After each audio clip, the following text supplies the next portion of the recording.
Welcome to Connect to Joy. Your host, Carol DeChaine, is an intuitive spiritual guide for practical matters and Marconic multidimensional energy practitioner. Her quest is to help you realize new possibilities, discover and release what holds you back, and enable you to manifest an inspired life filled with joy. Join us on this journey of transformation. Now, here's your host, Carol DeChaine. Welcome, beautiful spirits. Thank you for joining me here today. I'm Carol DeChaine, and my passion in life is to help you find your joy, to release what holds you back, and assist you to quantum leap your journey of self-discovery. I'm an intuitive, certified in life and business coaching, and a Marconic multidimensional energy practitioner and teacher. So if you're ready to start creating that life you've only dreamed of, that you deserve, let's have some fun. And let's get started right now. Hello, everybody. Living Your Limitless Life is about doing what you love to do and being your best self and loving yourself, finding your joy, and doing what you love is part of this. If what you do for a living doesn't bring you joy, or at least you can tolerate it, what do? When is it time to quit? So if you're asking yourself, please, can I quit my job? I know I've been there, and I did. We're going to answer some of the questions that you might be asking yourself. So some of those questions are going to be, how bad is it? How are you doing? What kind of money do you need? What are your options? And what's your plan? Where do you go from here? Let's start with how bad is it? How do you feel about where you're at? Are you mildly annoyed? Don't really like your job? Maybe it feels like a dead-end job. Or maybe you just really hate going to work in the morning. You have trouble getting out of bed. Maybe it stresses you out really badly, and you just can't seem to decide what you're going to do about it. Do you clench your teeth every day when you walk into the office? Maybe you just really, really want to smack someone upside the back of the head that's there. Maybe your hair's falling out. Maybe you're just stressed, so when you come home, you snap at people. How bad is it to you? Go ahead and list all the things that you hate about your job. I mean, you really hate. The reason why you say, I want to quit. Not just because you want to travel or you wish you were independently wealthy, but what is it about this job that makes you go, nah, I'm done. Get me out of here. Maybe you hate the commute if you're not working remotely. Maybe the money just is bad and just isn't good at all for you. Or maybe the boss is just awful. They don't respect you. He doesn't treat you well. Maybe they backstab you. Or maybe other people take credit for your job, including maybe your boss. What is it about this job? What makes you hate it? That makes you just say, please, I want to quit so bad. Some of the things I hated about the job that I quit was that I was not a salesman. Hated going door to door for sales. But I took the job on, so I stuck with it way longer than I probably should have. It made me grit my teeth every single time I went to a door and had to greet somebody I'd never met before. I hated the fact I was selling vacuum cleaners. I know people needed them, but not everybody needs a $1,000 vacuum cleaner, and this was 20 years ago. It was super expensive. I didn't mind the people I worked with, but they thought they were doing something important with their lives, and I just didn't get that. The whole thing just bothered me. I just hated doing it. And I literally couldn't take it one day. And I walked in and said, I quit. And that's why I'm doing this show. Because I've been there. And sometimes you have a plan and sometimes you don't. So how bad is it? Now I want you to think about something that maybe you don't think about. If you want to quit your job and it's really bad, what do you like about your job? There must be something. Maybe you even love one thing, but hate everything else. Maybe you're not being used to the extent that you want to. Your knowledge, the kind of things you can do are not used at all. So what do you love? Maybe you love what you do, but you hate your boss. Maybe you love that you can work remotely, but you don't like what you're actually doing. Or maybe you love the money because you're actually getting paid fairly decently, but that's about all you love about the job. So those are the two things you can start with. How much do you hate it, and what about it do you hate, so you don't go around looking for another job and finding out that you're doing the same thing again and grabbing the stuff that you hate. So be aware of it. And then what do you like? At least like, if not love about it. Maybe you do love your boss, or maybe that's one of the worst things about the job. So really think about it so you don't repeat the bad things again at the next job that you're looking for. So you know what to be on the lookout for. The next question I want you to ask yourself is, what kind of money do you really need?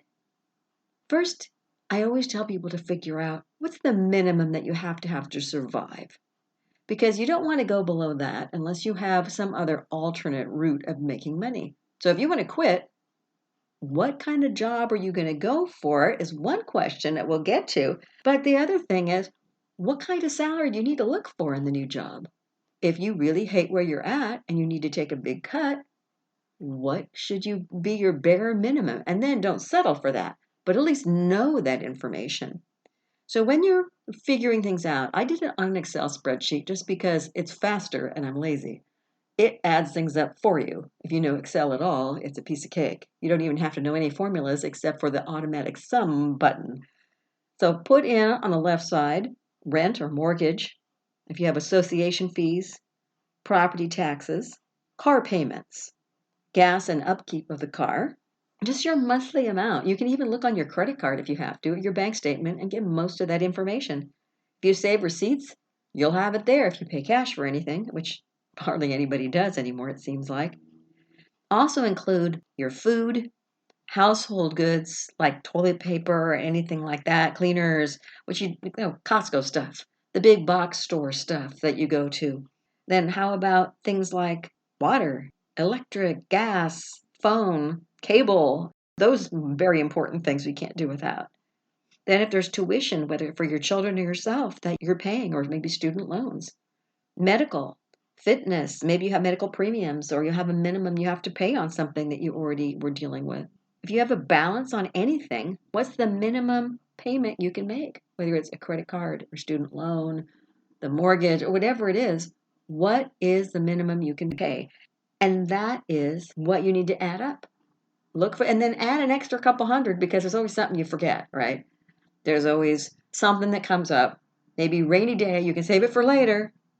But now that you have a minimum, when you figure that out, you really want a better quality of life than just the bare minimum.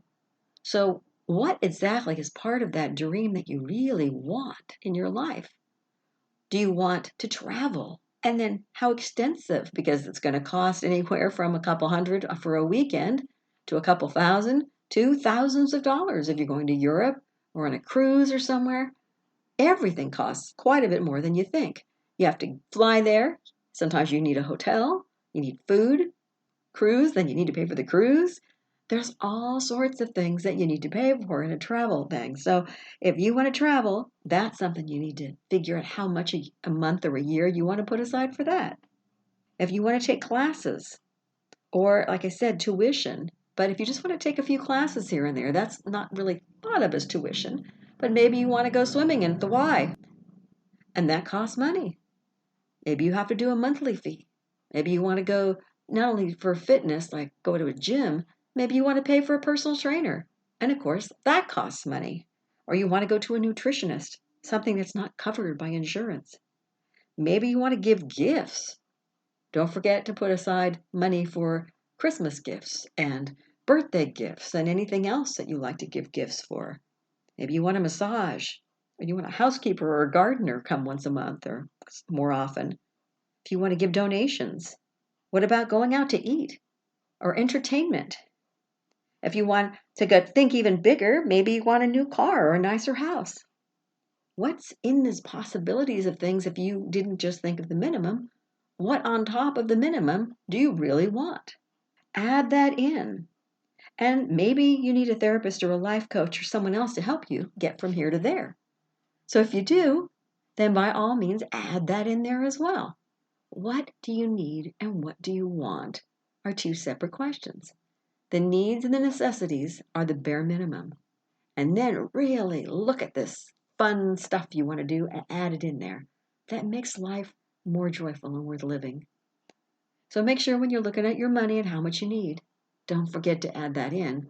But keep it as two separate amounts so you can see how you're doing with the new one and the one that you really want to quit. Where are you on that track? And don't forget to put in some savings for retirement or something else if you want to save. Put that in there as well. Or maybe you're saving for a new car. You're saving for a down payment for a house or for tuition or whatever you're putting aside. Add that into what the amounts that you really want to have. The next question I want to ask you is, what is your particular situation? Only you know that.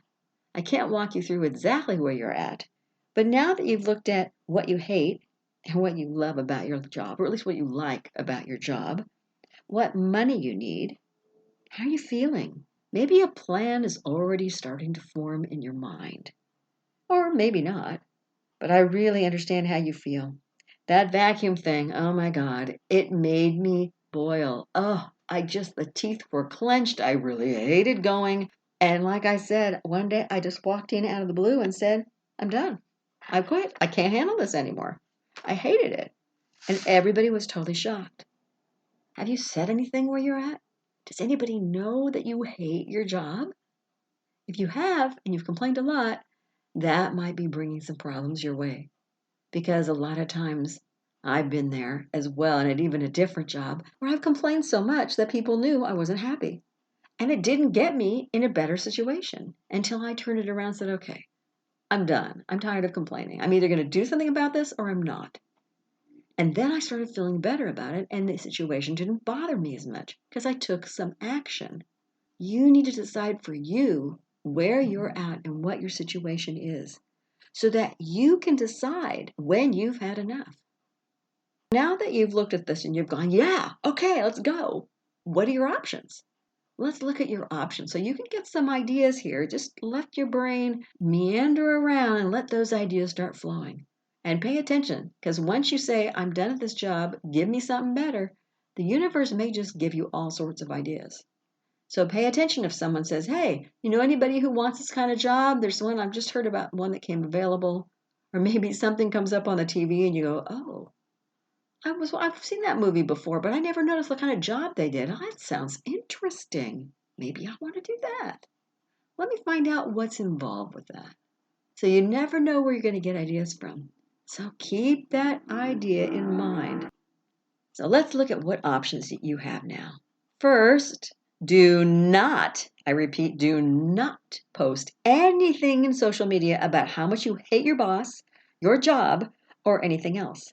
Because companies are checking social media before they hire people now. And if you didn't realize that, realize that. They look to see what people say. And if all you do is complain about your job, they will not hire you. So make sure that you don't post anything terribly negative. And if you did, take it down before you go looking for a job. But if you love what you do, maybe you just need a different job in the same field, a better boss or better pay, or maybe a better benefits. So look at how you feel about what you're doing.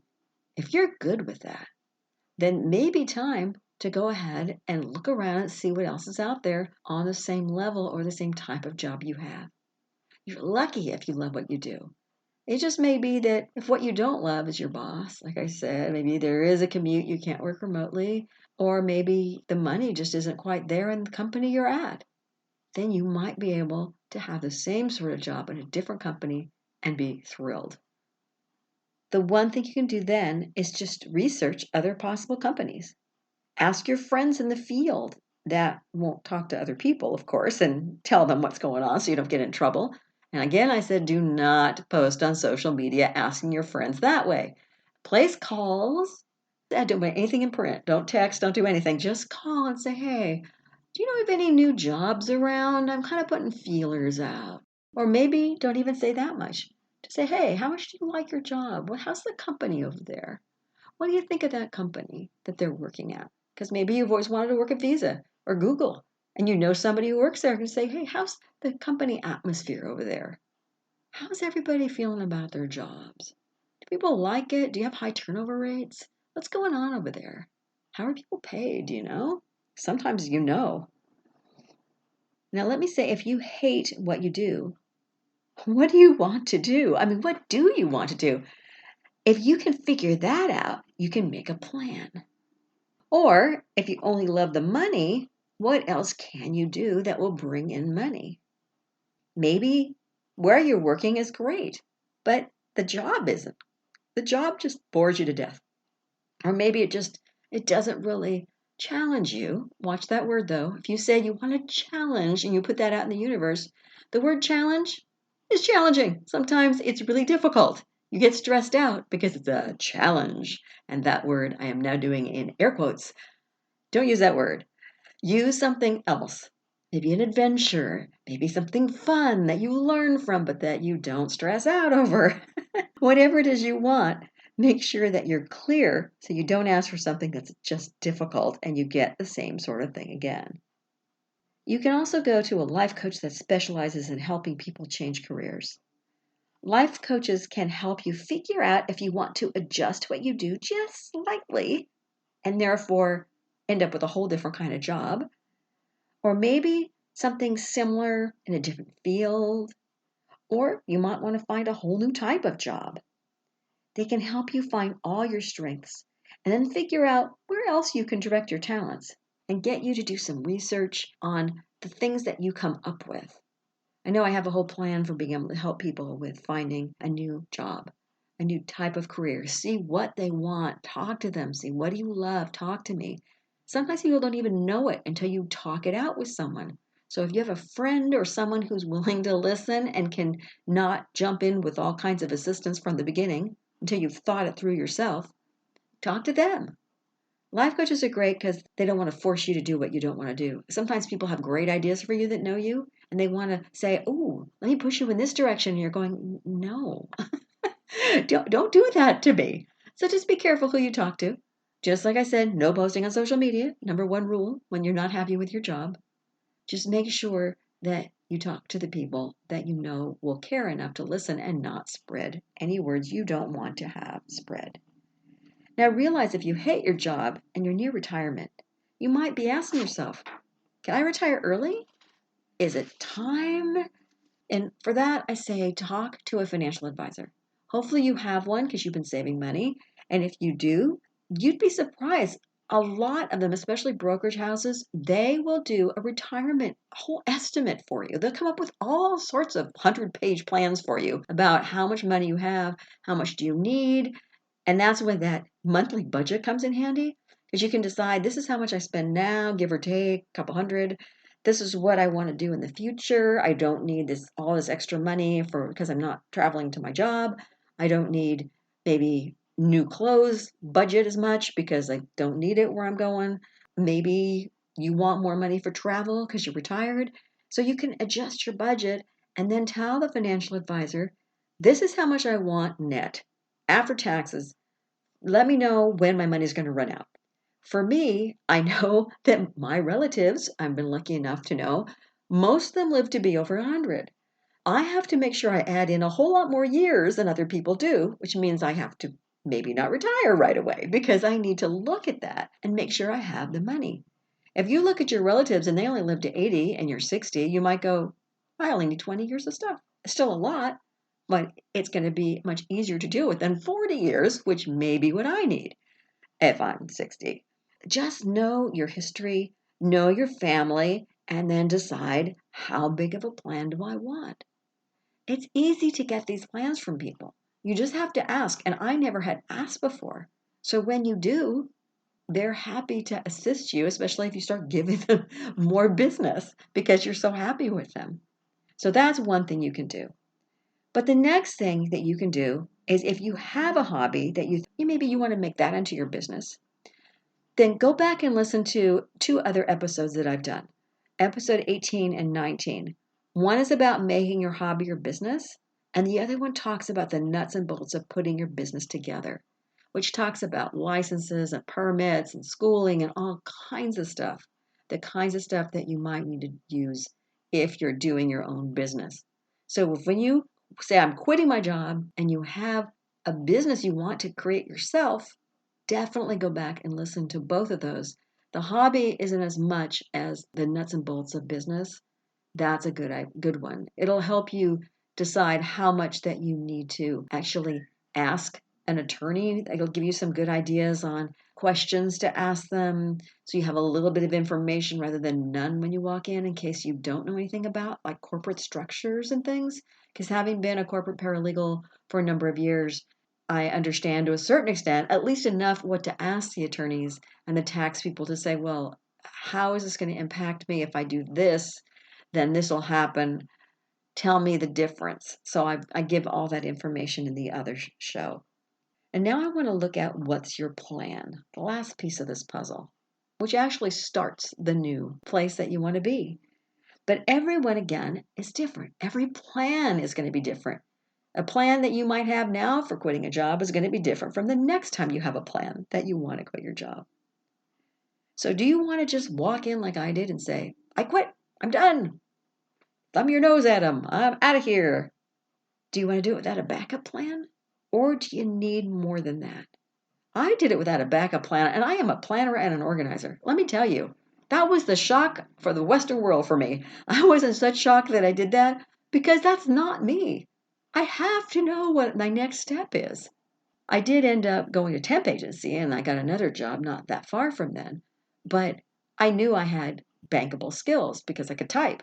And I was really good as a legal secretary, but I tried something different and I was sorry. So, what are you willing to just walk in and say, I quit without a backup plan? Because sometimes we get to that point and that's how bad it is. But if you have fear about just walking up and leaving your job, what is that fear? What's holding you back from having a better life? Maybe the money, which is a huge issue, obviously, for all of us. If we want not to be homeless, we want to have a roof over our head. But also, sometimes it's what other people might think if we do that. Maybe we're afraid of failure because we're afraid we'll be homeless, but it's not the fear of homelessness as much as it's the fear of failing at what you're doing and people looking at you and saying, wow, what a loser. And that's something that you don't want. Talk to someone about how you feel. Someone safe. Whether that's a third party, like I said, or like a life coach or a therapist or someone, a minister, somebody who won't repeat what you say. If a best friend is in another town and doesn't know who you work for, that's fabulous. If they're willing to listen, dump on them for a little while to say, I need to talk to somebody about this. I don't need advice yet. Let me get it all out. And then just dump everything on them. Let them see what it is and say, I need to mastermind. I need to get this ideas going. Can you help me now? Maybe I'll throw some ideas out and you'll throw some back at me. And I'll come up with this master plan just by talking to you. That can do well as well. But the most important thing is to find a way to take the stress out of the job that you have now. If you need to stay there, find a way to change the stress level for yourself. Maybe you can have a little bit of music. Maybe you can get out at lunch and take a walk, or take a break for 10 minutes and get out of the place if you're in person somewhere. Maybe you can do some of the more metaphysical things that I do, which at one point in my lifetime, I had somebody who I couldn't take at the office. It was just really difficult. So before I got there, I surrounded the whole desk and the whole area in the big love bubble. And that person never came near my desk. Problem was, I'd walk away from it and she'd find me. But as long as I was at my desk, I was in good shape. So I learned I had to put it around me instead of my desk, which was very helpful. And that's one of the steps on another show, which is how to deal with difficult people. Whatever it is that's bugging you about this job, especially stress related, if you're bringing it home, find a way to diffuse it. Even if you need to take a drive on the way home, an extra 5 minutes goes a long way so that you can relax a little, or have music in the car, or books on tape, something to get your mind off of it. I do find sometimes that writing a list of what I have to do the next day and like wrapping up for the last 10 minutes of the day, even if I get interrupted, is incredibly helpful because that kind of puts a cap on the end of my day. And then I don't have to think about it the rest of the time. And that's really, really helpful. So maybe you'll find something like that helpful as well to help you de-stress. Another thing you can do when you're trying to make your plan, maybe you need to go back to school to get a degree, a certification, or a license. Or just take a few classes to learn something that will help you move in a slightly different direction. So if you are looking at something new, when I was looking at being a life coach, I went, I don't care about the certification, but I need to learn how to do this. So I wanted to go to school because I didn't just want to talk to somebody. I wanted to learn how to listen properly and how to respond in the right way. So I wouldn't just make things worse. I wanted to learn that. So I did get certified in life and business coaching, but it was only because I needed the help to get from here to there so I would feel like I was doing my best work and helping my clients the best I could. So maybe you don't need a certification, but maybe you want one.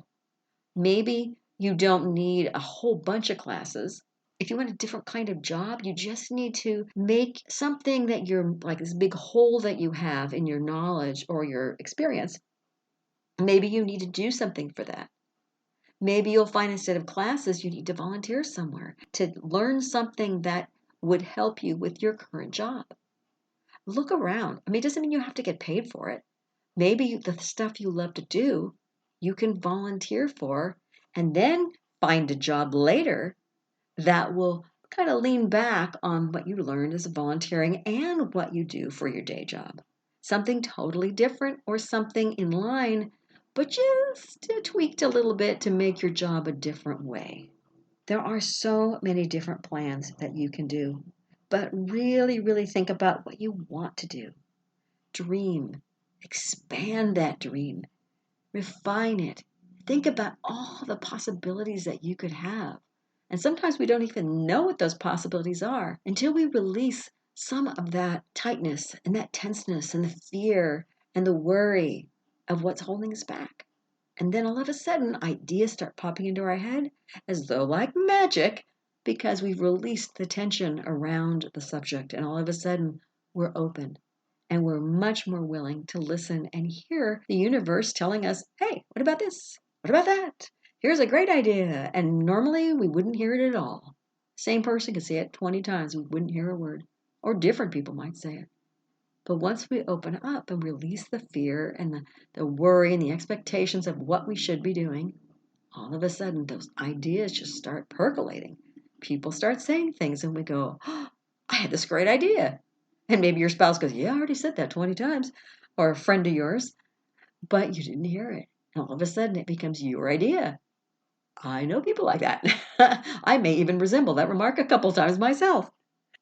So just know when you look for the steps you need to get out of your job, whether it's just I quit, or whether you find the plan ahead of time and you look and you find a job, you do your resume, you redo that, you figure out what holes are missing, and then you look and you do your research for the job, or whether you go back to school or you say I quit, maybe you change the entire area that you're in. Instead of in law, maybe you go into medicine or something, which is tough because that's a lot of schooling. But I know somebody who became a vet technician, loves it. She never done anything like that before. She's an art teacher. She is amazing. She, at a certain age that's older than most people would think of doing it, went back to school, got all the stuff she needed to get in order to be okay to do it. Before the pandemic, she got the job. And of course, during the pandemic, things happened, but she's hoping to get back to it again. And she's always been incredible at finding new ways to go about doing things and finding what she loves. So make sure that when you find the steps you need, whether it's A, B, C, D, all the way to L, or whether you have A, B, C, and then you jump to L because you don't know the steps in the middle, it's okay. You might not know all the steps you need to get from here to where you want to be. But start with any dream in life. Start on A, B, C. If you know A, B, and D, start with A and B because maybe you don't need step C like you thought you did, even if you don't know what step C is. Try to have faith in yourself.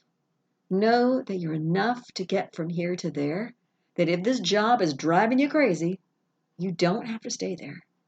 Look at what you need. Look at your money. Look at your expectations, at the minimum that you need, and also to find the stuff that you want, the stuff that you know will make your life better. If you really want to make a transition to a new job, you can do it. You can do anything you set your mind to. People change jobs all the time. You don't need to stay stuck. So if you ask yourself, can you afford to quit your job?